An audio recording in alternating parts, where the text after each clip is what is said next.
জয় যিশু। প্রভু ধন্যবাদ করি। আসুন আজকের বাক্য পাঠ করি মথি তার 24 অধ্যায়। পাঠের আরম্ভ এইরূপ: জেরুজালেমের বিনাশ ও যিশুর পুনরাগমন বিষয়ক ভবিষ্যৎ বাক্য। পরে যিশু ধর্মধাম হইতে বাহির হইয়া গমন করিতেছেন। এমন সময় তাহার শিষ্যেরা তাহাকে ধর্মধামের গাঁথনি সকল দেখাইবার জন্য নিকটে আসিলেন। কিন্তু তিনি উত্তর করিয়া তাহাদিগকে কহিলেন, তোমরা কি এই সকল দেখিতেছ না?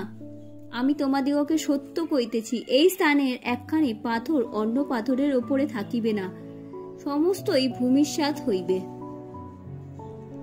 পরে তিনি জৈতুন পর্বতের ওপরে বসিলে শিষ্যেরা বিরলে তাহার নিকটে আসিয়া বলিলেন, আমাদিগকে বলুন দেখি, এই সকল ঘটনা কখন হইবে? আর আপনার আগমনের এবং যুগান্তের চিহ্ন কি? যিশু উত্তর করিয়া তাহাদিগকে কহিলেন, দেখিও কেউ যেন তোমাদিগকে না ভুলায়। কেননা অনেকে আমার নাম ধরিয়া আসিবে, বলিবে আমি সেই খ্রিস্ট, আর অনেক লোককে ভুলাইবে।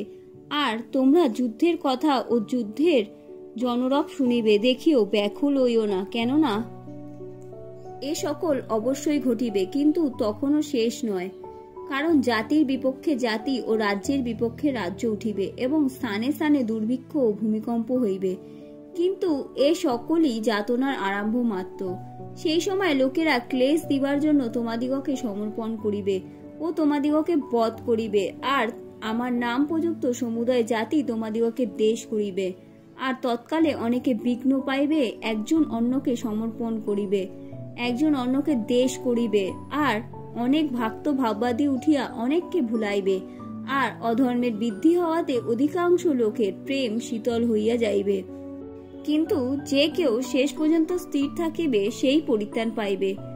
আর সর্বস্ব জাতির কাছে সাক্ষ্য দিবার নিমিত্ত রাজ্যের এই সুসমাচার সমুদয় জগতে প্রচার করা যাইবে, আর তখন শেষ উপস্থিত হইবে। অতএব যখন দেখিবে ধ্বংসের যে ঘৃণ্যাহ বস্তু দানিয়েল ভাববাদী দ্বারা উক্ত হইয়াছে, তাহা পবিত্র স্থানে দাঁড়াইয়া আছে, যে জন পাঠ করে সে বুঝুক। তখন যাহারা জিহুদিয়াতে থাকে তাহারা পাহাড় অঞ্চলে পলায়ন করুক।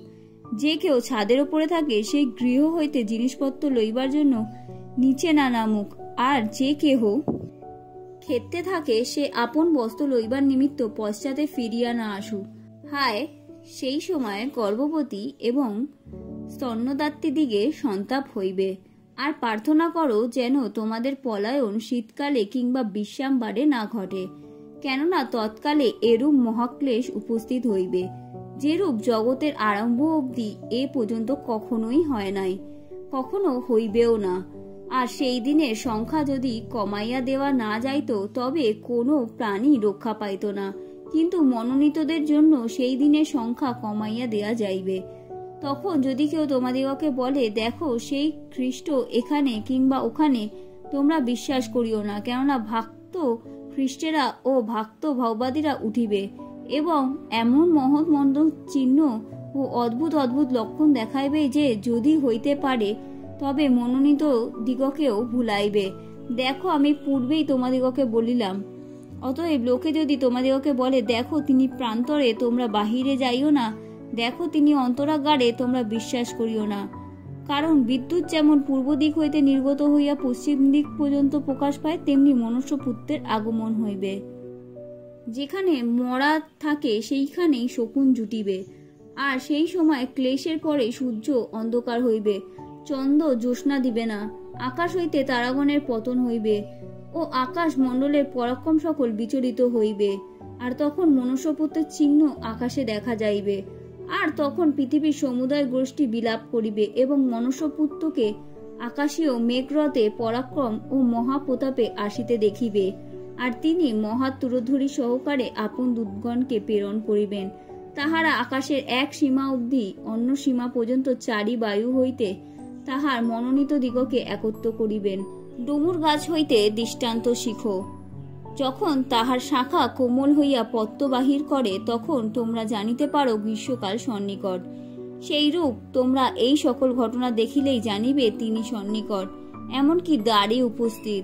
আমি তোমাদিগকে সত্য কইতেছি, এই কালে লোকেদের লোভ হইবে না, যে পর্যন্ত না এ সমস্ত সিদ্ধ হয়। আকাশের ও পৃথিবীর লোভ হইবে, কিন্তু আমার বাক্যের লোভ কখনোই হইবে না। কিন্তু সেই দিনেরও ও সেই দণ্ডের তত্ত্ব কেউই জানে না। স্বর্গের দূতগণও জানেন না, পুত্রও জানেন না, কেবল পিতা জানেন। বাস্তবিক নোহের সময় যেরূপ হইয়াছিল, মনুষ্যপুত্রের আগমনও তদ্রূপ হইবে। কারণ জলপ্লাবনে সেই পূর্ববর্তীকালে জাহাজে নোহের প্রবেশ দিন পর্যন্ত লোকে যেমন ভোজন ও পান করিত, বিবাহ করিত ও বিবাহিতা হইত, এবং বুঝিতে পারিল না যাবৎ না বন্যা আসিয়া সকলকে ভাসাইয়া লইয়া গেল, তদ্রূপ মনুষ্যপুত্রের আগমন হইবে। তখন দুইজন ক্ষেত্রে থাকিবে, একজনকে লওয়া যাইবে এবং অন্যজনকে ছাড়িয়া যাওয়া হইবে।